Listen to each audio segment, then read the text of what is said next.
Hello and welcome to Punt Pals podcast once again after an absolutely huge weekend of sport and punting and footy. It's been a lot of fun. My name is Robbie Von. This is Nick Ristovic. Hello, sir. Welcome to the pod once again. How you doing? Going great. Thanks, mate. And yourself? Really good. I'm in sunny Broome at the moment, so I'm just got the feet up. I don't have a Matzo's at the moment. I've got a bloody a green tea, but don't you worry, that'll change soon. Yeah, you're not doing it well unless you got a Matzo's in your hand up there, mate. I know. Do you know what, though? The problem is no car. So I do have a car, but I'm sharing it with my workmate, so she's off doing some stuff, so I can't go to the bottle-o. Well, is there like a Deliveroo type service up there you can indulge in, mate, for a few beers or what? I actually don't think there is, unfortunately. So it could be a business opportunity if we ever want to move up and do the podcast from Broome. Oh, yeah, mate. You're talking now. Here we go. There you go. How are you travelling?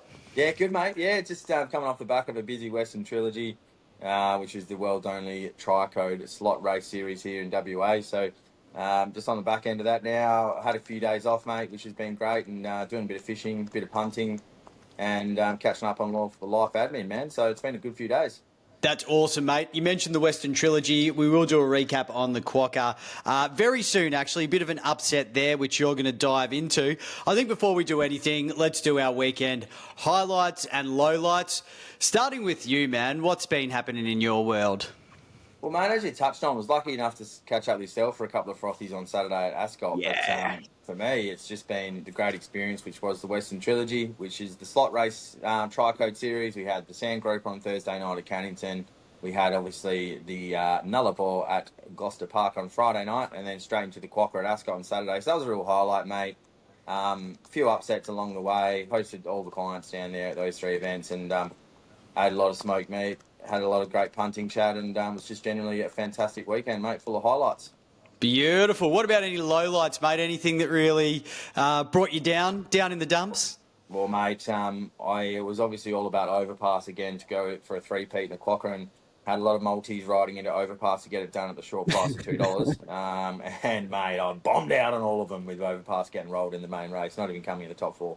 Yeah, just didn't look likely. And I was very surprised by that because, let's be honest, in the lead-up, it looked like the horse to beat. It looked like no one was going to even get near Overpass, so a very surprising result. Yeah, it was, mate, and a big quaddie killer, so that was definitely the low light, bro. But it was good to catch up with you on Saturday, wasn't it? Oh, mate, it was excellent. And I'm going to say it, that was one of my highlights of the weekend because I listed down the Western Trilogy / Quokka as my highlight. I was swanning around, so did a few videos for racing and wagering. And then I went up into the Aquatina room. Is it the Aquatina room? Aquanita room. I still can't get that right, and I've read the ticket about 20 times with your buddy Brownie. So shout out to Cam Brown for getting me in there. And then I come and saw you, and we hung out in the Tab Touch tent for a while. That was really fun, mate. Just swanning around the Quokka was the highlight for me on the weekend. It was great. And you had a bit of work to do as well, I believe, mate, recording a few videos and that type of thing. Yes, so I did a few videos. I don't know if they went on to 7 Plus in the end, the racing channel there. I did it with the 7 Plus film guy, though, Dees, right. Legend of a bloke. They went up on the socials, did a bit of fashions on the field, all that sort of stuff. So it was a bit of fun, mate. Low light. I'll tell you what, the list of jobs that I had over the weekend on the Sunday before I went to Broome was outrageous. Alana, my wife, loaded me up. I was picking up dog poo. I was doing the washing. I was hanging out washing. I was replanting pots. Man, everything. I was knackered by the time I got on that plane. Yeah, especially when you have a few frothies the day before at the races too. Those chores just drag out a little bit on a Sunday, don't they, mate?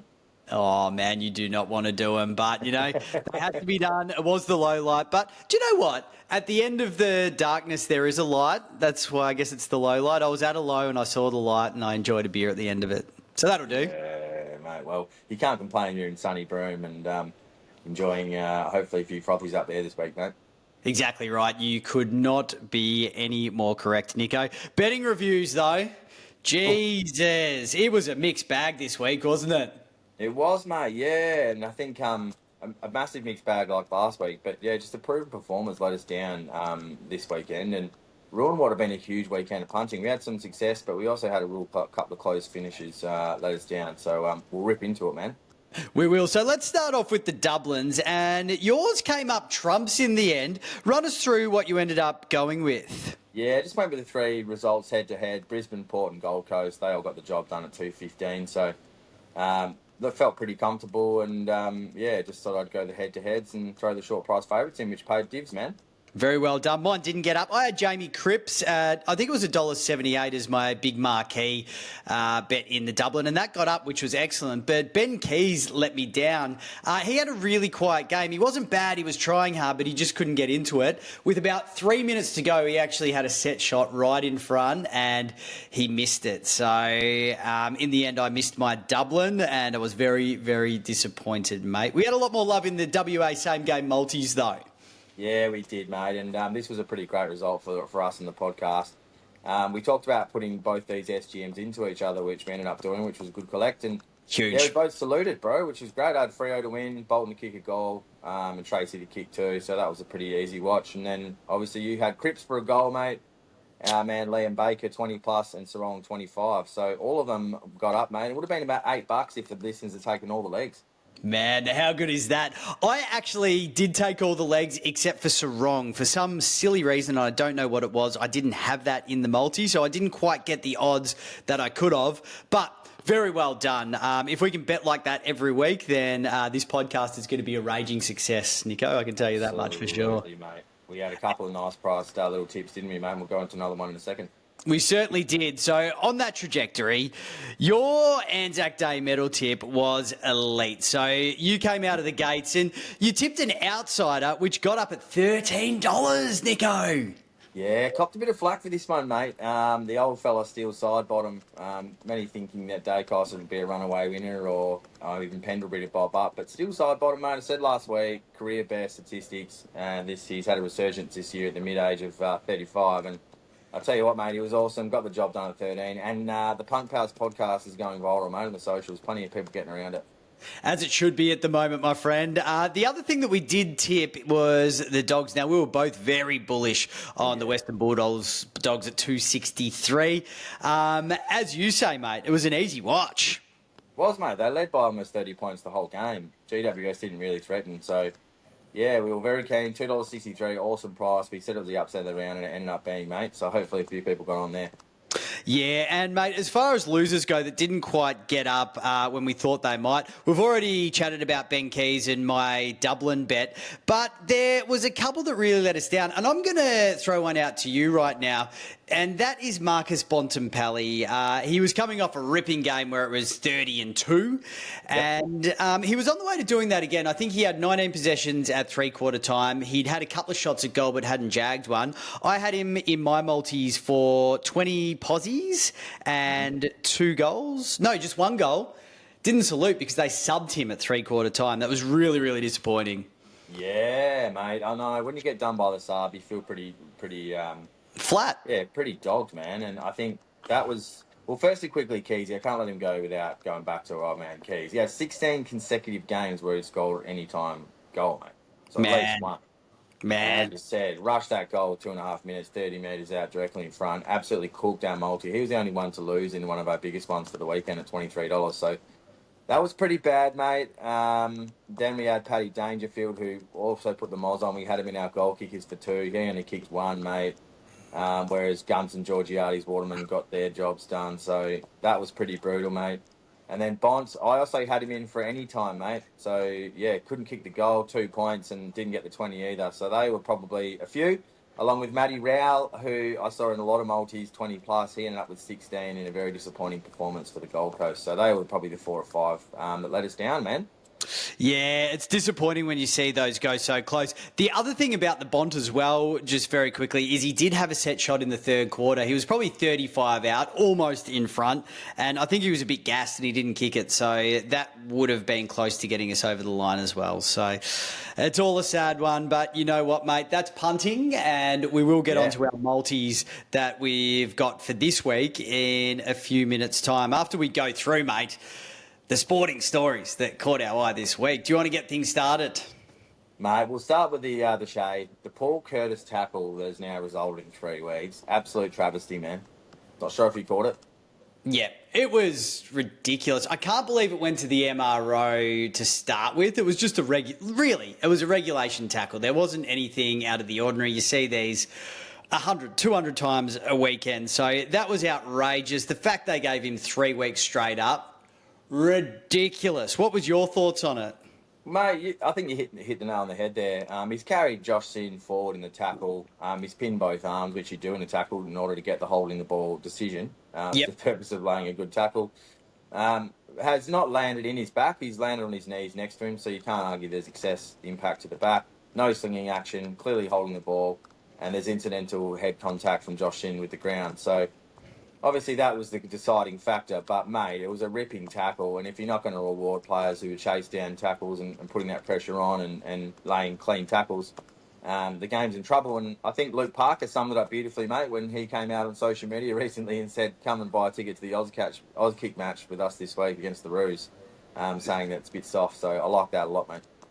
Great from Luke Parker. I did see that Curtis got off in the end, though. Actually, he went to the tribunal and he's now got 0 weeks, which I think is the right result.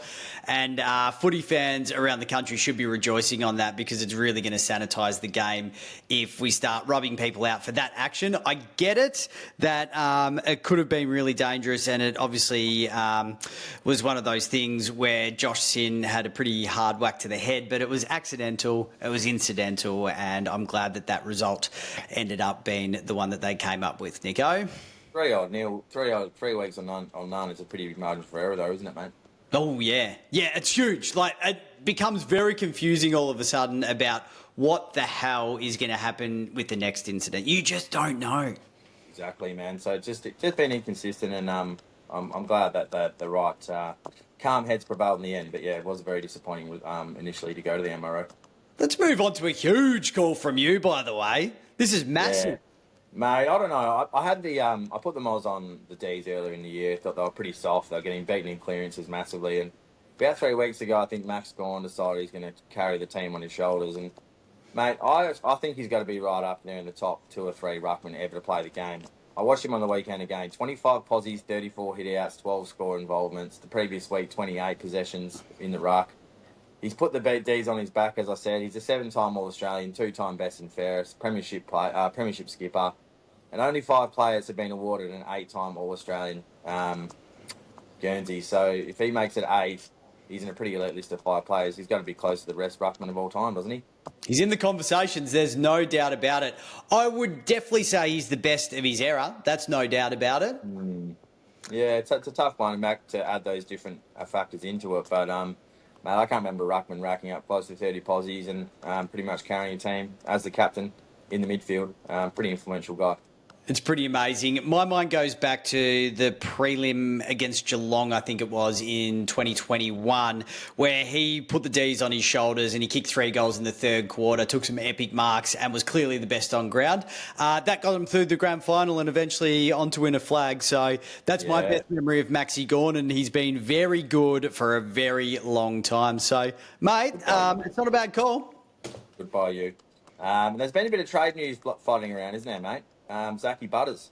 Yeah, so massive amounts of money have been thrown at Zach Butters. There's talk of the Bulldogs because he's from Bacchus Marsh, I believe. So he's from that area.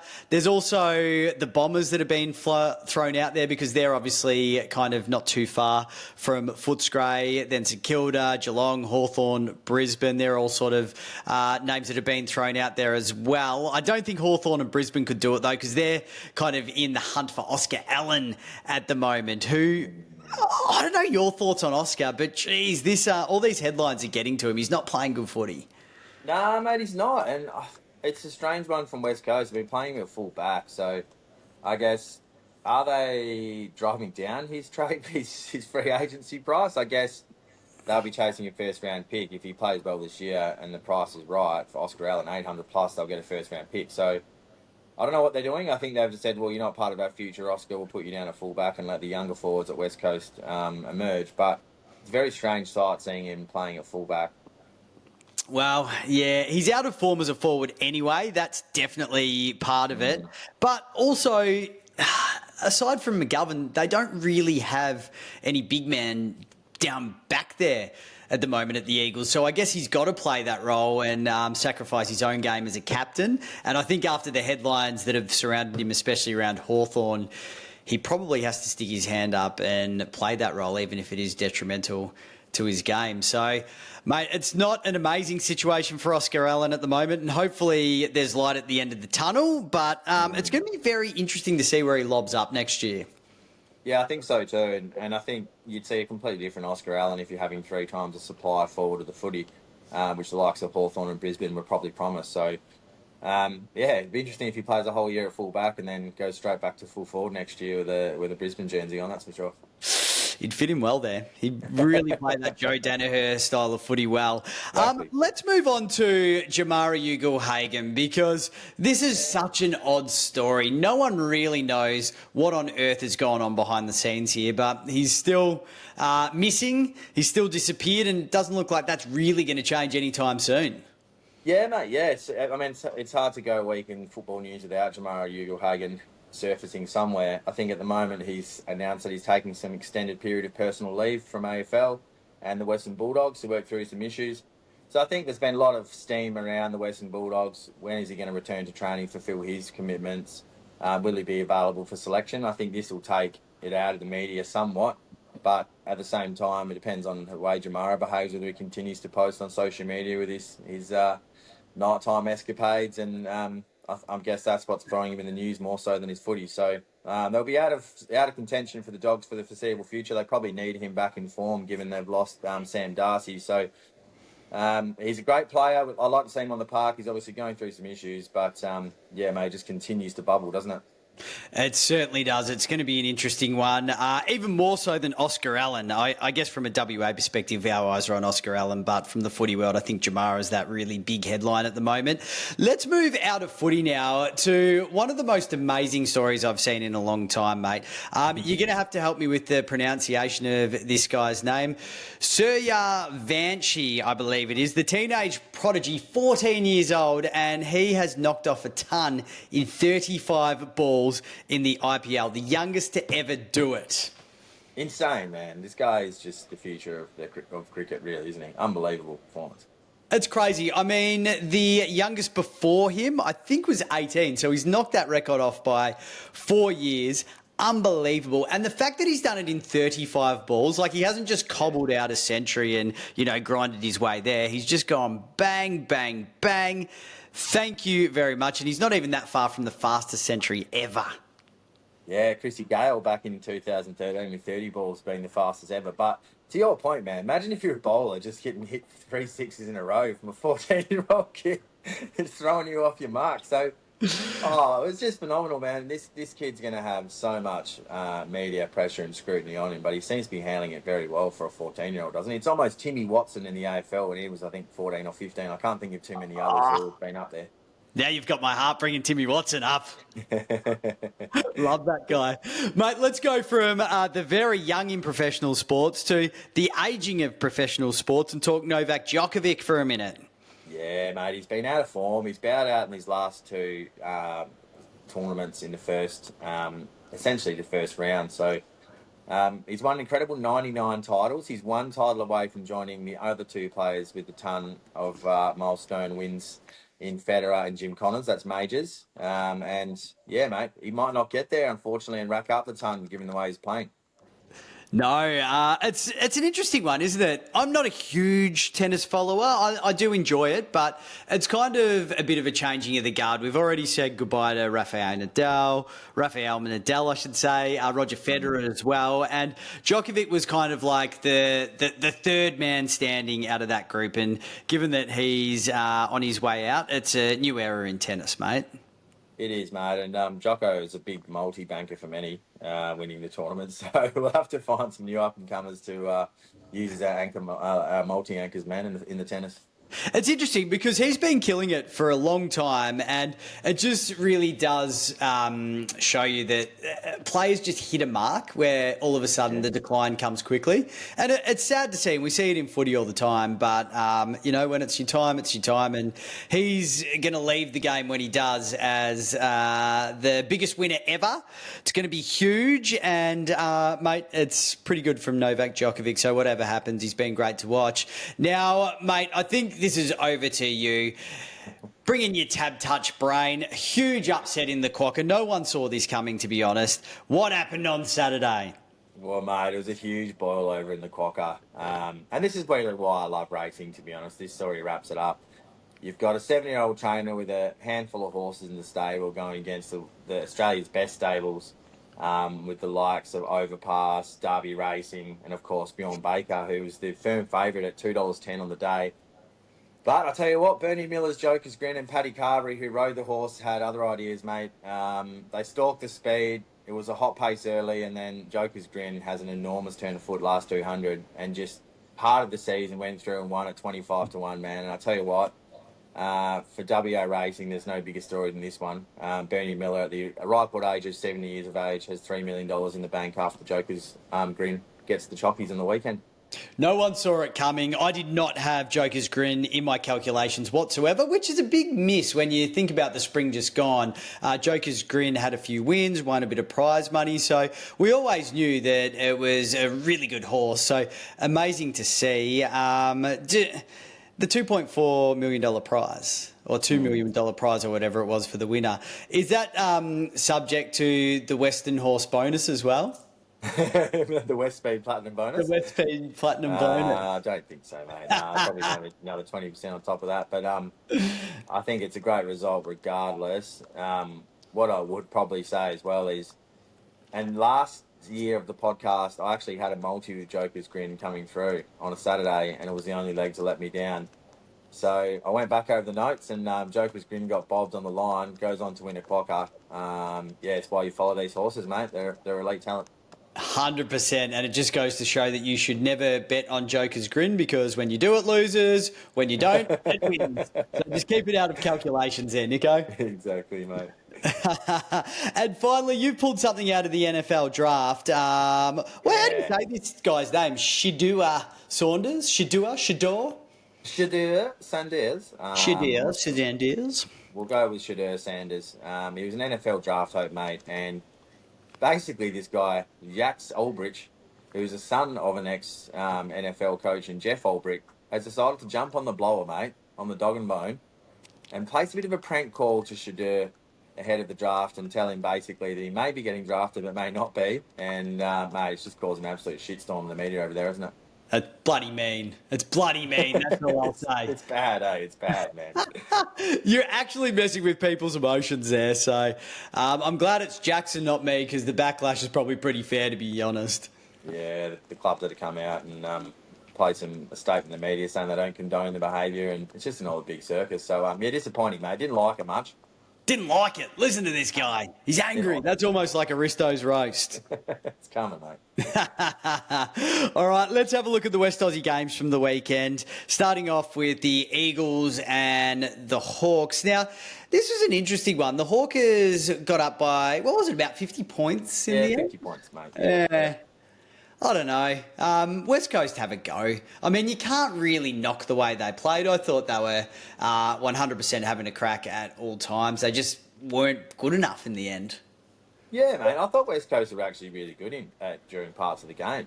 They seemed to control the footy. They sort of played that chip-keep game where they sort of retained it for long periods of time, and then obviously when they didn't have the skill to execute, they went down the other end pretty quick, and Hawthorn torched them on turnover. But there's a couple of things I noticed interesting. Oscar Allen went down back to play on Mabwar Chol, and Chol took one of the biggest hangers you ever see on his shoulders. Which was brutal for Oscar. And then Tom Barras went down to full forward late in the game, lining up against Oscar Allen. And some were saying this was Sammy Mitchell getting Tom Barras to have a little pitch to Oscar about coming to Hawthorn next year. So I thought that was quite a bit of funny story from the game, man.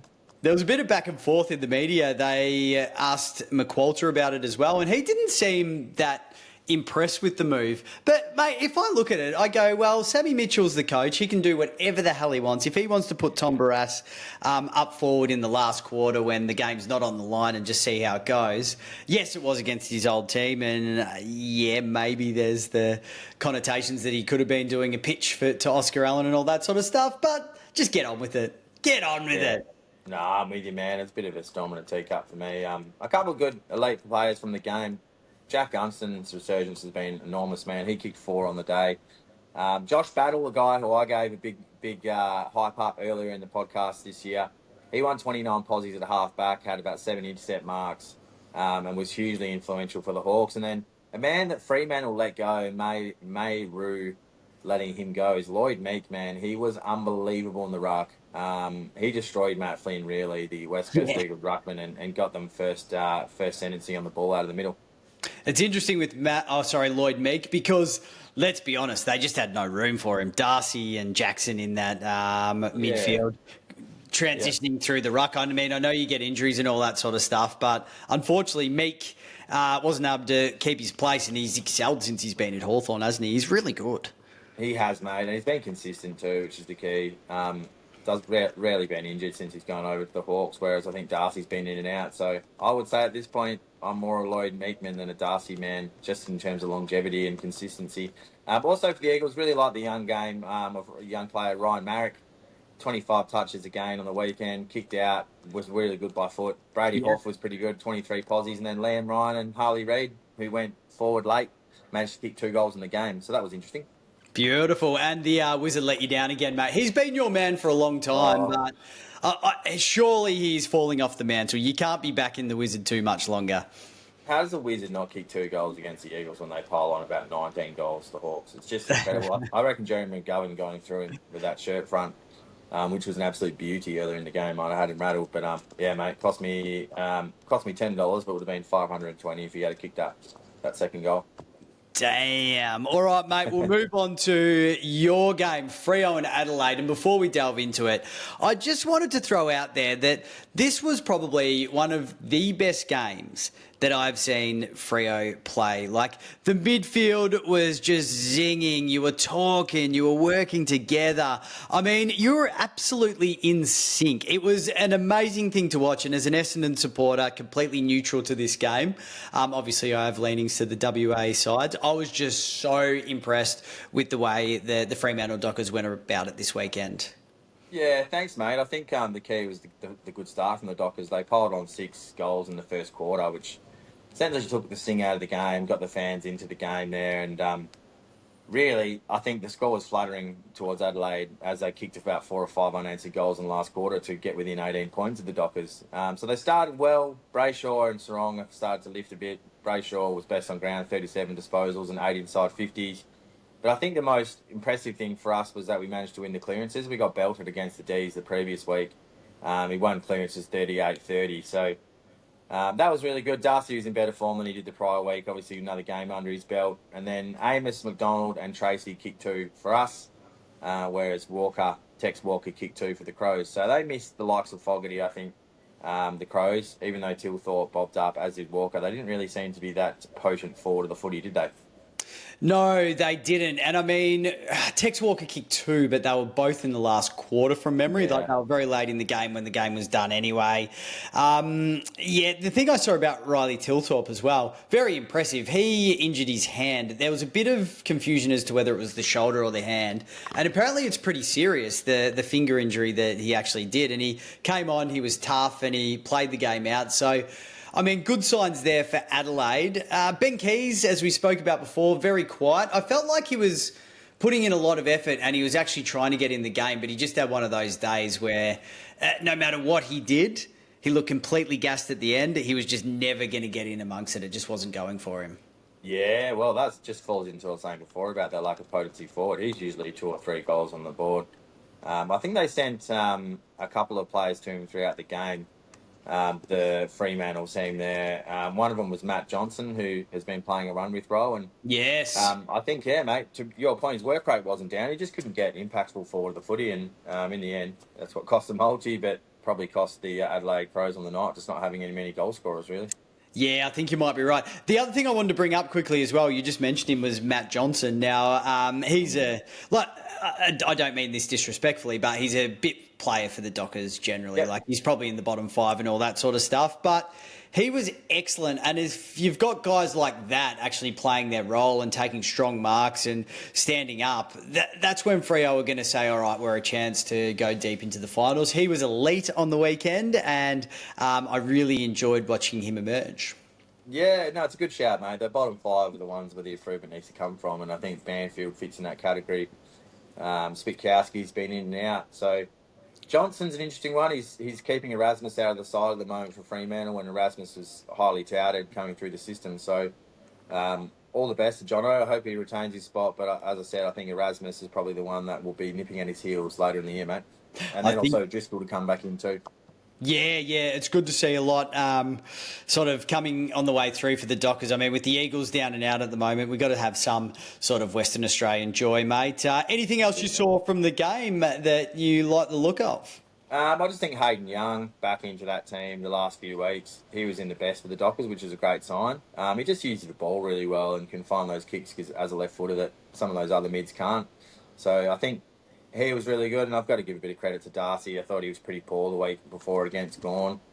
He did very well on the ruck and helped us get his clearance. It's in our favour. So they're the other two that I wanted to give a quick shout out to. Beautiful, mate. Well done to the Dockers.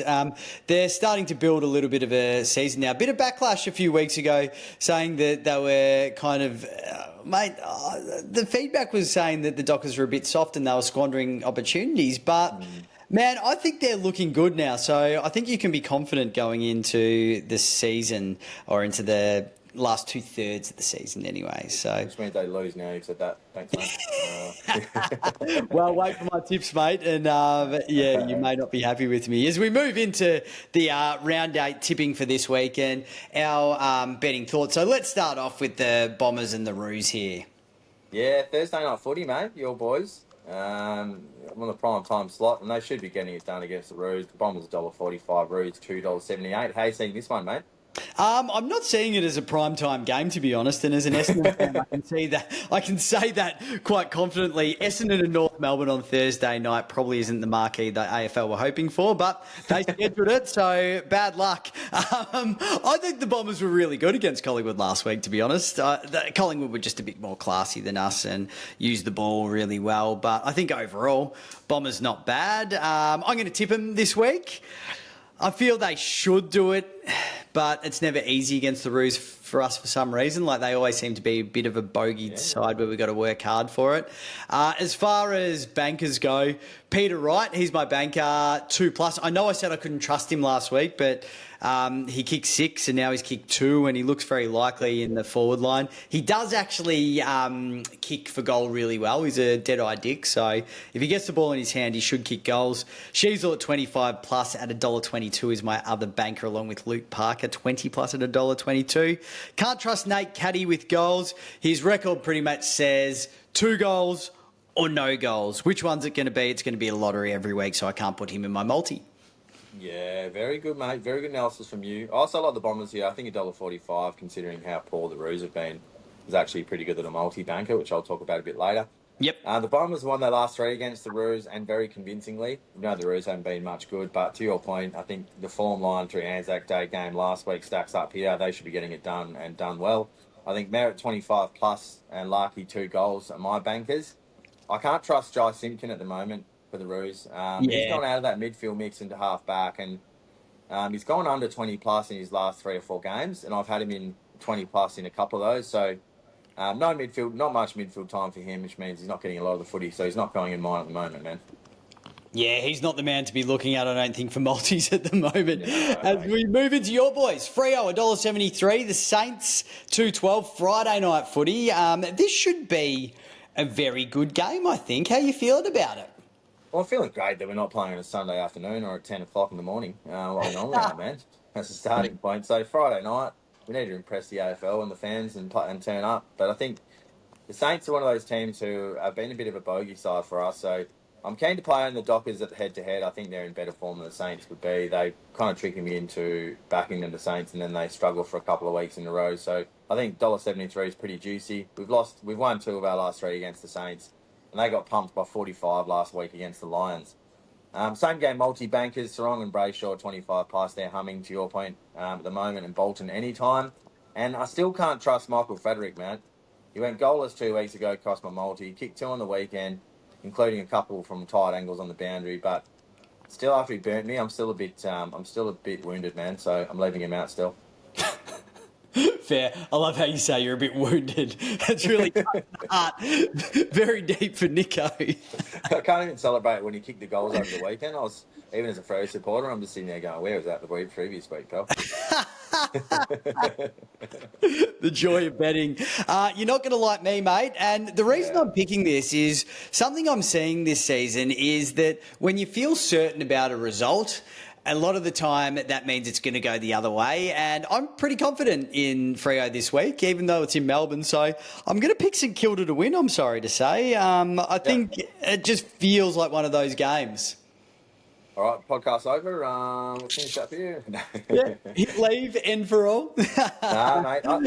As I said, I'm not overly confident on Freo winning, and St Kilda are the side if they're going to bob up and ruin the multi. They're usually the team to do it. So I'm not confident in it, but I can see where your head's at and why, man. Yeah, it just feels that way, unfortunately. Jack Higgins to kick 3+. He's done it in St Kilda's last 4 games at Marvel. So I like that at 205 for a same-game multi-banker.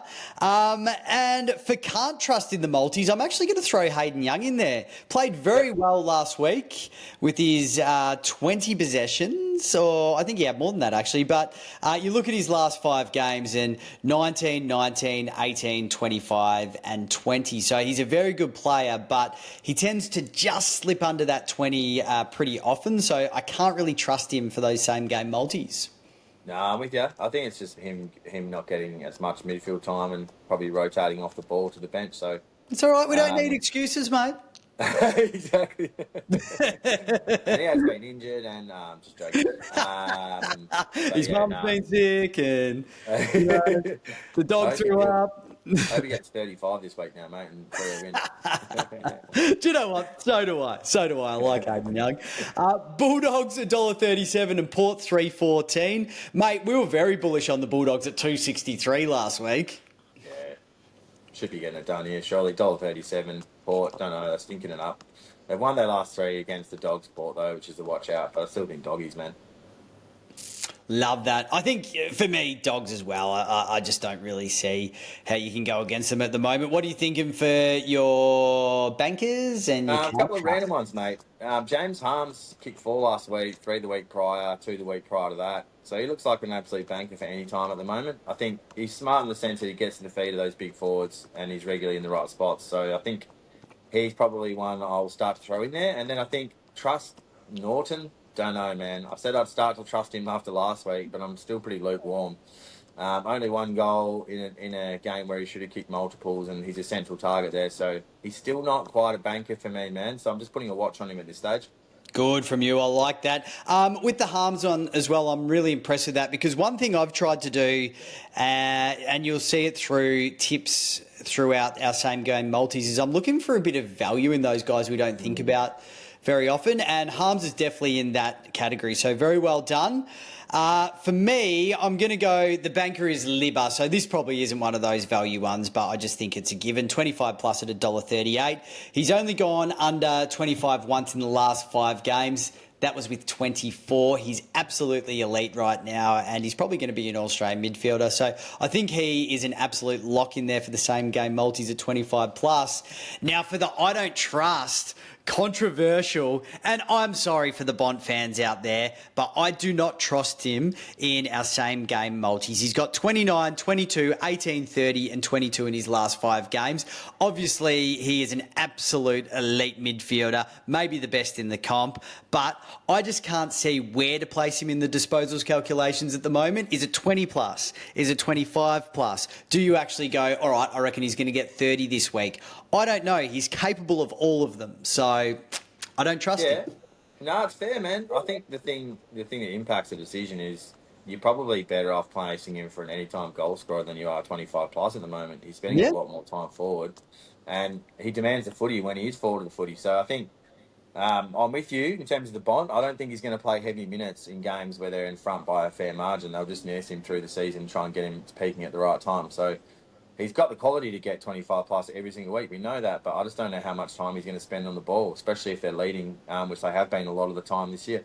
Yep, and this is from a punting perspective, by the way. If you actually watched the game on Saturday night, which I know you did, you could see his influence with his 22 possessions. Like, he's a Goliath through that midfield, and he was highly influential in the game. So that's just a punting angle. Yep, I like it, bro. I like it. Mate, Adelaide $1.50, Carlton $2.60. What are you thinking here? Well, I thought the Blues had shit the bed 3 weeks ago, to be honest, and I was right off them, but I watched them the last couple of weeks pretty closely, and they're back, man. I'm ready to declare it. I think they're a big chance to beat Adelaide this week. I think Adelaide coming off a tough road trip to Perth. The Blues' confidence is sky high. They've got Mackay back in now. They've got Charlie Curnow kicking goals, Wiedering behind the footy, who will take probably Tilthorpe and nullify probably one of their biggest assets in their Tilford and Tilthorpe. So I think this is shaping up for an upset. I don't know if I'm ready to take Carlton head-to-head on the punt. I might take them with a head start at 20 and try and find $2 for them. But I think Tex and Fogg will kick 2+, Fogarty after being rested last week. And then George Hewitt, man, I must give him some credit for Carlton. He's been 25 plus these last 4 or 5 games. He's been kicking goals. He kicked a long bomb from 55 out on the weekend, and always become, the man in that midfield other than Cripps. So he looks a banker for me, 25 plus. And then the guy I can't trust, and maybe I've got a bit of a deep hatred for him because he left us in Freo's Blake Acres. Has some huge games, but then he just goes missing the next week. So 20 plus for him, disposals is a bit iffy, I think.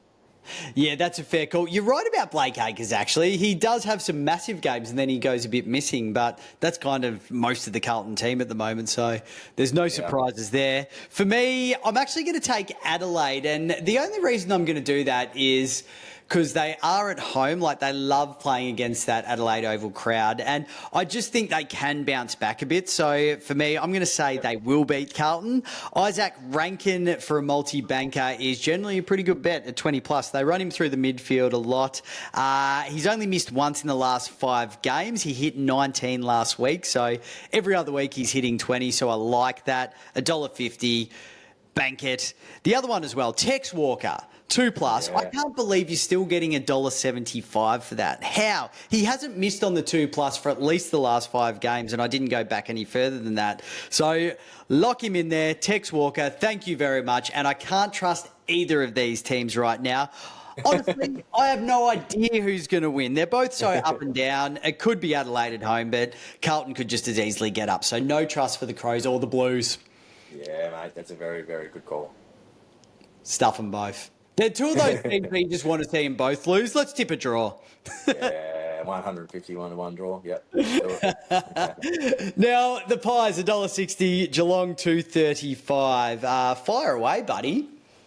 Mate, I find this one hard because, as I said last week, I've had a love-hate relationship with the Pies. I haven't tipped them at all this year, and they've won every single game almost. So I'm gonna tip them this week, which means Geelong will smash them. Just side bottom 25 plus, $1.55. He had 36 posies last weekend, and I think he'll be prominent again. And Jamie Elliott, mate, he's bopped up. He's kicked 2+ on the last, I think, 4 of his last 5 games, and he scored 10 goals in his last 3 weeks. So he's a man in form, and I think he'll be kicking goals on the weekend. So side bottom 25, Jamie Elliott 2+. I might do bankers, and then I can't trust Stengel, man. Still has kicked 3 goals in his last 5 games. Where's he at? I agree. He's actually my can't trust as well, so I'll just roll straight into that. So Geelong's whole forward line outside of Jeremy Cameron and Patrick Dangerfield are untrustable at the moment. So Stengel, as you mentioned, Henry, Neil and Manor, they're all over the shop with their goal stats. 1 week they're kicking 2, the next week they're kicking none, then 2. You can't trust any of them, can't put any of them in the multis at the moment. So good call from you on Stengel. Mate, for the trust or the same game multi-bankers, I'm going to run with Scott Pendlebury this week. So at 25 plus, he's paying $1.90. Last 5 games, he's gone 26, 29, 26, 21 and 31 on Anzac Day. So he's only missed there once and he's running through the midfield enough. Like that's pretty much all he's doing at the moment, except for a few rests up forward where I think he gets that done against Geelong and Collingwood go on to win. Yeah, I think it's probably the call, mate. One other guy I'd throw in there is Ollie Dempsey as well for any time. He's paying about $1.70 at the moment, and he's pretty consistent forward the footy. So, kicked 2 on the weekend, I think, as well. So, he's definitely one to consider too, punters. He missed the wrath on the can't trust. Yeah, he did. He's not in the bang this week, not in the gun this week. Now, mate, West Coast, $2.93, Melbourne, $1.41. I find this to be an interesting game. How are you seeing it? Yeah, well, if West Coast could sniff an upset, this might be the one at home. But Melbourne have been a lot better the last couple of weeks. So I think Melbourne will win, but I'm not happy to take them by a big margin. I think West Coast would be right in it, mate. Yeah, interesting. I'm just going to throw it out there as well. I'm taking West Coast for the upset. They beat Melbourne at home last year. They haven't been looking terrible. They've been putting in big efforts in the last few games. So maybe it's their week. Maybe they're going to pull something out of the hat because Melbourne, let's be honest, they haven't been that great. No, you're right, mate. They haven't, and they're up and down, mixing form. So they did beat us over here in Melbourne, I think. We lost to Melbourne Freo a couple of weeks ago. So you can't take that as too much of a form line. I think Marek is probably the banker. He's taking kickouts now, which also helps. And then Cripps anytime, your man. I'm going to start going with you, mate. He goes in. And Oliver, mate. Oh, God, he's up and down. I can't have him for 25 plus at the moment. He's 22 last week. I think 26 the week before. He's just not playing consistent footy for me, so he doesn't go in yet, Clayton. Very interesting, mate. Our SGM bankers and Don't Trust are very similar in this game. So my man Liam Baker, 20 plus at $1.30. I mean, you just can't fold him. He hasn't gone under 20 in a West Coast jumper. So he goes in every single week. Ryan Marek, same as you. He's become a lock for 20 plus at $1.50. Very good value. He gets that done every week. And, mate, I don't trust the entire Melbourne midfield at 25 plus at the moment. Oliver, Track, Bowie, Rivers, they're all up and down. They can do 25-30 or they can do 17-16. So, mate, you just can't take him right now. Yeah, no, I'm with you, man. One cool stat I saw at Liam Baker too. Covered the most ground of any player on the weekend in the game. 14.6 Ks, I think he covered in the game. So he works hard, man. I mean, you can't argue with those stats. And to your point, I think that's why he's consistent. He just puts in the same kind of effort week in, week out. It's interesting as well watching the West Coast games. I've seen the last few, and you don't think he's going to get there. Like, he sort of sits at about 14, 15 going into the last quarter, and he seems to really peak in the last quarter, I've noticed the last few weeks. So it's a good one to ride home. Like, it is a fun one. He gets there in the end, but he makes you sweat for it just a little bit. I love it. Mate, the Battle of the Bridge, Sydney 236, GWS $1.60. Interesting. Ooh. I was hoping this would be a bit closer and Sydney be in better form. I feel like GWS should bounce back here. The Swans I can't trust at all, mate. If Heaney doesn't play well, they don't seem to play well. So they leave a lot to work to a few players do the Swans, and I think they've been average at best this year. Tom Green, 25 for GWS is my banker. Hasn't missed 25 pluses all year. Yep. And then Whitfield off half back for 25 as well. 4 of his last 4 games, he's had more than 30. So they're the two in terms of posies I like. And I can't trust any of the Sydney forward line. I mean, they threw bloody the lizard Blakey up there last week. That's how desperate they are for a goal. So forget about putting any of them in there for 2 plus. I'd be interested to know, just looking at Tom Green, how far back it would go that he hasn't got 25 plus. You know, all of this year, obviously, but how much into last year as well? He seems to rack it up every single week. Yeah, he does. Just gets a lot of the inside stuff done too. So not too flashy or brilliant on the outside, but he just racks them up at will, just getting the hard footy. Yep, agree. Now, interestingly, well, it's not that interesting. It's pretty obvious, actually. I'm exactly the same as you. GWS will win here. Both coming off multiple losses. I think GWS 2, Sydney 3 from memory. So no one's sung their song for a while. I think GWS will do it. It'll be a big, big sound, Nicko. I think so, mate. I've looked for a bit of value in our same game multi-bankers, and I think I've found some really good bets here for you, Nicko. So I'm going to start off with Riley Bice, 20 plus at $1.86.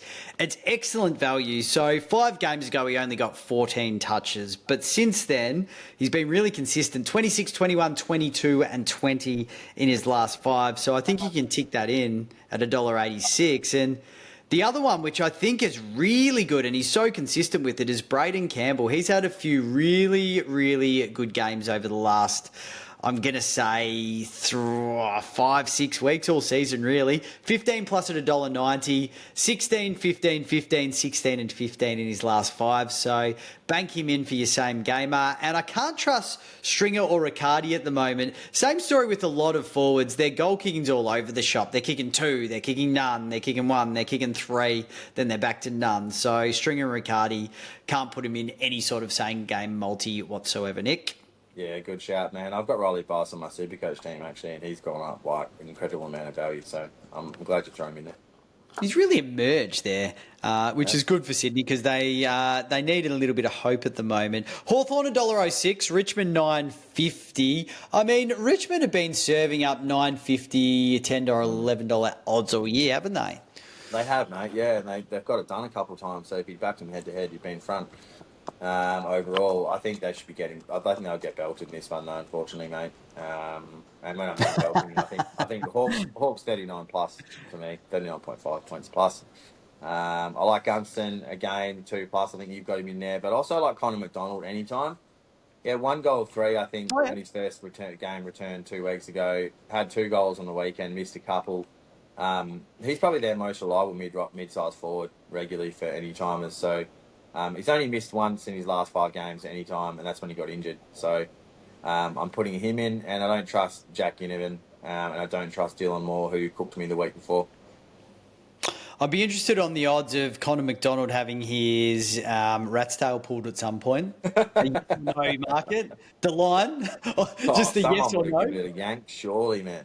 Cut that thing off in his sleep, surely. It's interesting because it's almost like business at the top. Like he's got a really nice sort of serious haircut and then he's just got this weird rat's tail. Like what's going on there? Plaited rat's tail, mate. Plaited. It's plaited rat's tail. And it's long. He's been growing that thing for a while. Yes. Now, mate, I'm going to take... No, I'm going to stick with this. I've been throwing this up and about. So the Tigers have thrown up a few surprises this year. They've obviously beaten Carlton and the Gold Coast. They easily did the line at Brisbane as well. So they've had a few really good games. And I'm going to say it, they're going to do the 49.5 line this week. So rather than tipping aside, I'm going to tip the line. Yeah, well, that's what the value will be, won't it, mate? $1.90 there at that line. So... yeah, don't mind that. 50 points is a pretty big line. Yeah, it is. It's a huge line. So we'll see what happens there. I'm not fully confident in it, but I think there's a chance that could work. The lock, obviously, Gunston at 3 plus at the moment, $1.73. He's been knocking that off quite easily the last 5 weeks, and he's been in prime form. No dramas there. He should get off the train against Richmond, really. And same as you, man. Dylan Moore, the All-Australian forward from last year. You can't trust him. He's not kicking goals consistently at the moment. I wouldn't touch him for any multis at the moment, unfortunately. Yeah, good shout, man. I'm with you. All right, last one of the round. Brisbane, $1.54. The Gold Coast, $2.41. I don't know what they call this clash. I don't know if they have a fancy name like the Battle of the Bridge, but it's a Queensland derby. Q clash, maybe? Oh, that's right, the Q clash. You're right. I'm glad I got that right, mate. I wasn't quite sure. I was just going to go with it. No, I think you're right. Well done. Mate, I think we're going opposites here. Brisbane, obviously, you said $1.54, Gold Coast $2.50. I'm going with the Gold Coast Suns, or as Jared Healy would call them, the Gold Seas. In this one. You're going with Brizzy. Talk us through your tip to begin with, mate, and I'll jump into my analysis. Okay, cool. You want to just pick mine apart, do you? Is that what's going on here? You got like a pointed list. It's a No, debate. I'm taking Brisbane. I just don't think they lose to their little brother this week. The two have got identical win-loss records over the last 5 weeks. I think it's sort of like win-win-win, loss-win. I think Brisbane have sort of been in that mode where they've lost a couple they shouldn't have. They've kind of maybe not set the world on fire against teams like Richmond. And I think they're probably starting to feel like they need to fire up. So they're going to beat their little brother around the ears with a walking stick. Yeah, okay. Yeah, it's hard to argue against, mate. What are your bankers and your no trusters? Alrighty, I'm thinking Johnny Noble, 20 plus, $1.18. It's a lock. He had a big game on the weekend. He got 30 plus, and I think he knocked off his 20 by half time. So he's been really, really good. He's gone 25 in his last 3 weeks, but I'm not personally going to take that. It's nice value at $1.86. I'm just going to nip him into a multi at $1.18. And interestingly, I actually don't trust Matt Rowell at the moment. He's one of the best midfielders in the game, but from a betting point of view, he either has a feast and he gets 25 plus, or he gets stuck in the teens. And I've sort of consistently seen a line where he's going up and down with that. So for a multi, I'm not going to touch Matty Rowell. Yeah, I guess I'll start with Matty Rao too. He was probably the best player in the league, I'd argue, round 3. Yeah. But has dropped off considerably since then. Anderson and others carrying that midfield in terms of possessions. He does play run with roll sometimes, Matt Rao. He will get allocated to play at nullifier, so that's the watch out you need to be careful there with, mate. But he cooked me on the weekend. I had him 20 plus. Another one leg loss to me, ended up with 16 possessions in the game. So I can't trust him either. I think I'm going to stay with my my 2 from Gold Coast here, my my little bankers, for the Queensland games. Ben King 2 plus and Ben Long anytime, mate. Boom. And I'm going to stick with it. Mate, I think you've hit the nail on the head there. Ben Long is the perfect foil for Ben King as well, isn't he? Yeah, he's just a good crummer, man, and he's pretty quick when he gets off the chain too. He really is. All right, mate. Well, that's all the games for this weekend. Let's have a look at our betting. Let's start off with the Dublin. Man, you're in form, so you go first. I'm going to stay head-to-head, mate. I'm going to go Dogs head-to-head versus Port. I think the Dogs are probably in form team in the league, and then I reckon the Dom should beat North. I just think the North are putrid. So those 2 head-to-head results, Dogs beating Port and Doms to beat North, $2.03 for that double. Absolutely love that. Now, for the Dublin, I'm going to take Liam Baker 20 plus. He just doesn't miss. We've talked about that, and it's just obvious that we need to get him in there. Johnny Noble 20 plus. Again, a man that sort of just doesn't miss on the 20 plus, so happy with that. And Libba 25 plus. That gets me $2.11, and I'm pretty confident in that barring injury. So lock it in for the Dublin. Yeah, I like it, mate. I like a little player Dublin. It just adds a bit of flavour to it, different flavour to it, doesn't it? It does. It adds a very spicy... We want to say an Irish flavour just because it's a Dublin, and hopefully it brings us the luck of the Irish. But, mate, WA same game multis. We've had a bit of success with these lately, and I reckon we might mix them both in again. But let's just get yours first, man. Yeah, Tracy 2, Waterman 2, the big 2 forwards. Shea Bolton anytime for Freo, and Brayshaw and Sarong 25 plus. All very short. They're all about $1.18, $1.20. But I'm going to stay pretty safe because I'm going to roll them together this week. You go, big boy. I reckon if you didn't put Tracy in for 2 plus, Hal would have frozen over. You love that? I didn't last week, did I? I think you did. Maybe I did. One of us did. He's always in there. But you could say the same about me, mate, because I put Liam Baker for 20 plus in every single one of my multis now because it just happens. Like you might as well, if you run a winner, you might as well stick with it. Cripps for 1 plus, so I'm going to just basically duplicate what I did last week. It worked and Cripps doesn't miss. Murphy Reed's been very consistent on the goals. I think he's kicked 1 in his last 4 games, so we're going to put him in. Jordan Clark for 20 plus. He gets that done easy. He's brilliant through that midfield and running through halfback or the wing. $4.38 for my WA same game multi. Thank you very much. It's a banker. You might as well just go to Tab Touch and collect your winnings right now. I like it, mate. Well, I definitely think what we'll do is we'll share a bet or a link to a bet in the socials there for those combined in the WA SGM because I think they're both at around that 250 mark. So put them together and you get a pretty nice combo. And we did on the weekend and only missed by a couple of legs, man. So I think that one we had at a 200 to 1 missed by 2 legs, which was pretty good tipping, really. It was pretty good tipping, but there's always one, isn't there? Yeah, Like you get them all, and then Ben Keys goes and kills you. Damn it. Mate, finally, we've got our goal kickers multi. Run us through this. Yeah, so I think, again, easy kills are kind of the theme. I think Tex Walker, whilst he goes under the radar a little bit behind the likes of Fogarty and Tilthorpe, I think 2+ for him is very reasonable, and he looks juicy at $1.75. Jack Higgins, 2+, your man, you spoke about in your preview of the game, 2+, $1.31. Gunston, don't need to, his record speaks for himself. He kicked 4 and 5 the last couple of weeks, $1.21. Ben King in the Q Clash, $1.29, 2+, and Hogan, 2+. So Walker, Higgins, Gunston, Ben King, and Hogan, 2+, $4.43 for those 5 players to get more than 2. Love it. That is absolutely elite. Hey, mate, before we finish up, I just want to do a shout out for Tab Touch's betting special that you have been doing, because I had money on Ben King to kick first goal on the weekend. He got it done, which meant that I got pretty good odds. I think it was like $7. I had $20 on it. But the great thing was, if he hadn't have kicked that first goal and he got a goal in the first half, I would have got my money back. It was very good. And it was it made my betting account look very healthy. So, yes, free hit. That's it, mate. No, you're right. Unfortunately, then we gave a wrap for first goal in the game last week. Keezy didn't get the job done, but at least you found one there, mate. Exactly right, man. So I really like that special. It feels like a free hit for the really gun forwards. Like, you feel like they're usually going to in the first half. So I'll be getting on that again. On that note, though, mate, it's time to say goodbye. That is Punt Pals podcast done for another week. Very well done once again, Nick.